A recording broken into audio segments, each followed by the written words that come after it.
শরীরে এখনো তেজ বেশি তো, এই জন্য এত গরম গরম কথা। তোমার তেজ একটু কমায় দেই। বলে দিছে জিন্দান খানায় নিয়ে বন্দি করো, খানা দানা বন্ধ, একটা দানা খাইতেও দিবা না, আর এক ফোঁটা পানিও পান করতে দিবা না।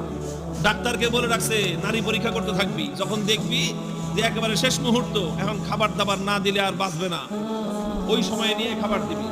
খাবারটা কি দিবি সেটাও ঠিক করে দিছে। বলছে যে মুসলমানদের ধর্মে যে জিনিস হারাম সেটা দিবি, শুয়োরের গোশত আর মদের মদ মেশানো পানি। আল্লাহকে বললাম যে আল্লাহ, তুমি পরীক্ষা করতেছো তোমার বান্দা, যে তোমার বান্দা তোমাকে, তোমার দ্বীনকে, তোমার রাসূলকে, তোমার রাসূলের আদর্শকে কতটা ভালোবাসে, তুমি এটা পরীক্ষা করতেছো। আর এই পরীক্ষা করার জন্য জীবন দিছো মাত্র কয়টা? একটা মাত্র জীবন দিছো। আর ওই একটা জীবন দিয়ে আল্লাহ তোমাকে কিভাবে দেখাবো যে আমি তোমাকে আর তোমার দ্বীনকে কতটা ভালোবাসি? তুমি আমাকে 1000 জীবন দান করতাম, একটা একটা করে জীবন তোমার জন্য উৎসর্গ করে দুনিয়ার সামনে প্রমাণ করে দিত ইমান